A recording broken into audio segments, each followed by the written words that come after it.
ये भारतीय जनता पार्टी और इनके प्रवक्ता ऐसे लोग हैं और गोदी मीडिया खास तौर से दोस्ती रखता हूँ, हिंदू से ताल्लुक़ रखता हूँ, हिंदुओं को अपना भाई समझता हूँ। मैं मनहूसों से देश को बचाना है और अखिलेश की लापरवाहियों और गैर जिम्मेदारियों से। सिर्फ ये दो भाई बहन हैं जो सच्चे सेकुलरिस्ट हैं, जो लोकतंत्र में यकीन रखते हैं। जो इंस्पेक्टर शर्मा मारे गए उस एनकाउंटर में, उनका कत्ल हुआ, उनको भी उनकी पुलिस ने मारा था।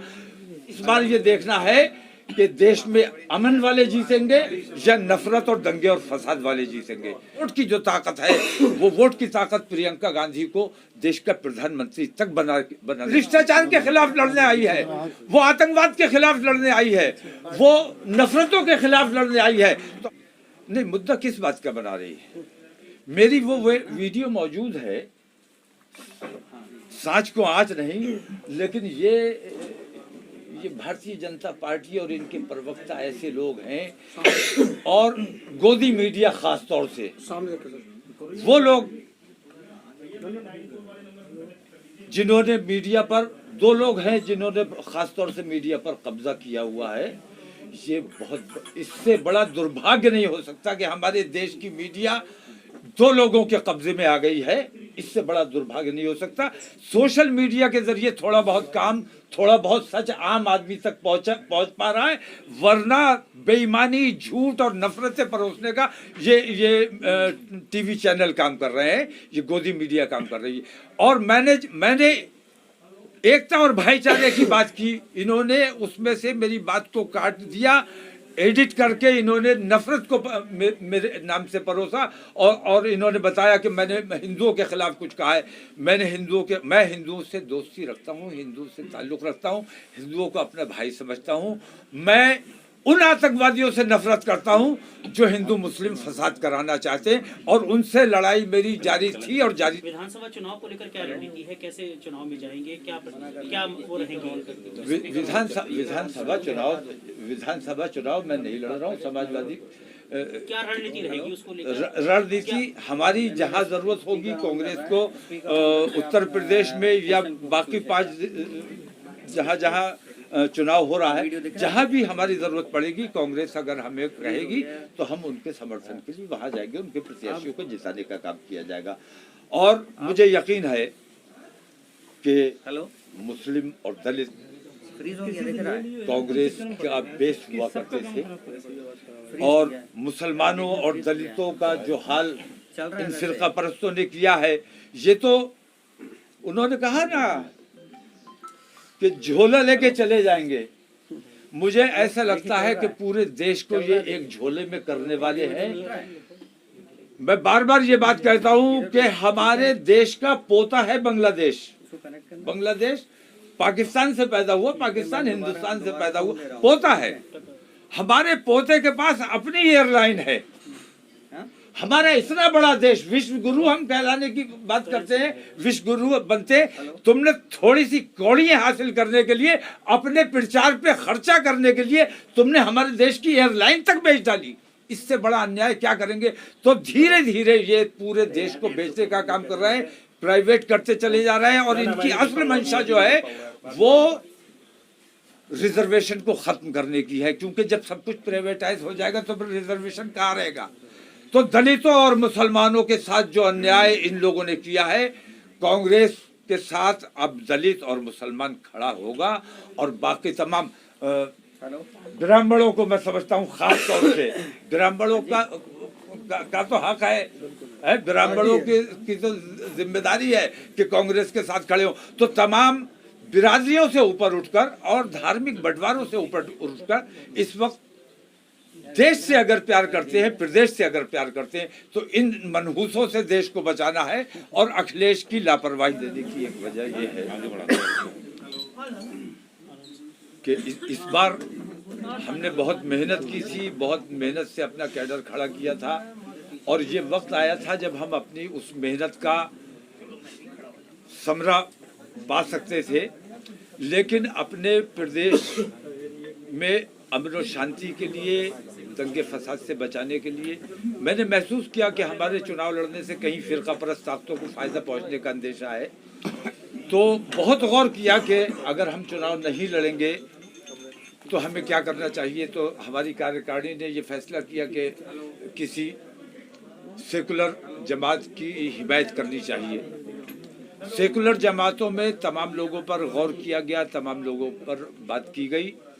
आखिर में फैसला ये हुआ कि कांग्रेस वाहिद वो जमात है जिसकी इस वक्त उत्तर प्रदेश को और हमारे देश को ज़रूरत है। जब से कांग्रेस गई है, मुल्क के हालात, मुल्क के मामलात दिगरगू और बद से बदतर होते चले जा रहे हैं। इसलिए अब वक्त आ गया है कि भारतीय जनता पार्टी जैसी बेईमान जमात को हटाने के लिए और अखिलेश यादव की गैर जिम्मेदार सरकार से अपने प्रदेश को बचाने के लिए ये ज़रूरी है कि इस वक्त कांग्रेस का साथ दिया जाए।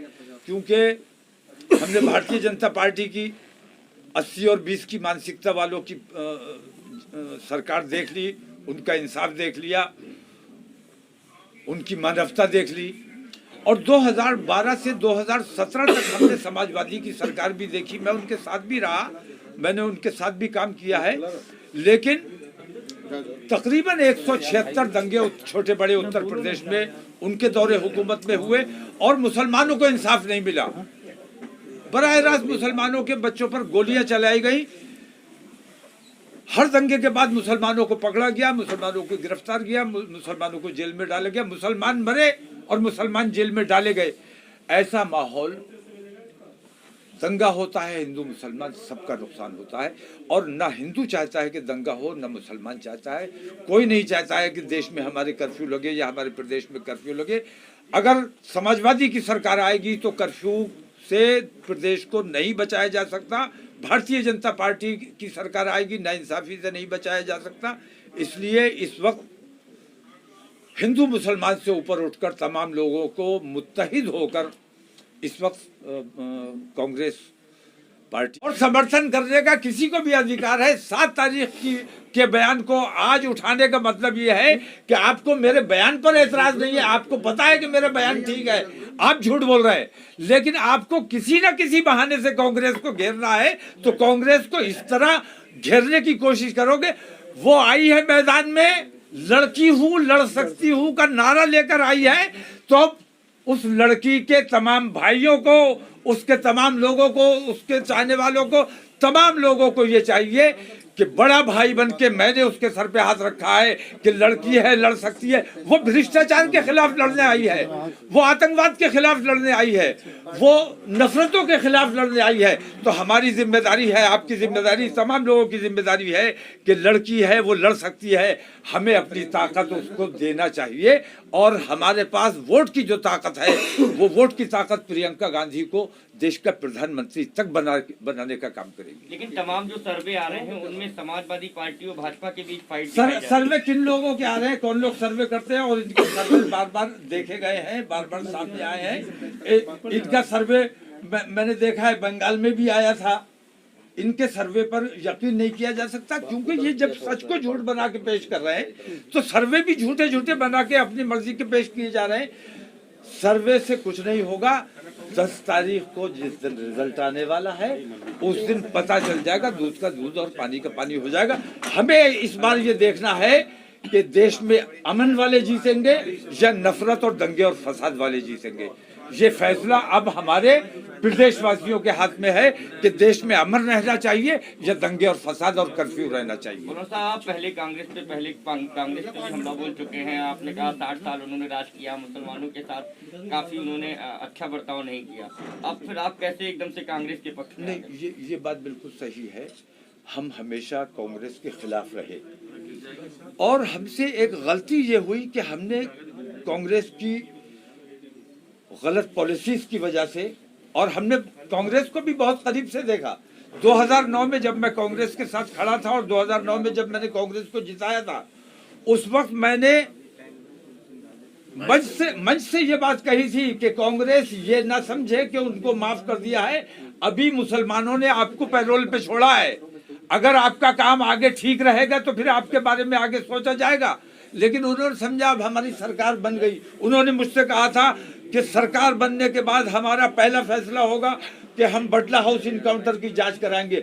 अगर बटला हाउस इनकाउंटर की जांच करा ली होती, दुनिया को पता चल जाता कि जो मारे गए वो आतंकवादी नहीं थे, उनको शहीद का दर्जा मिलना चाहिए। जो इंस्पेक्टर शर्मा मारे गए उस इनकाउंटर में, उनका कत्ल हुआ, उनको भी उनकी पुलिस ने मारा था, जांच नहीं कराई गई।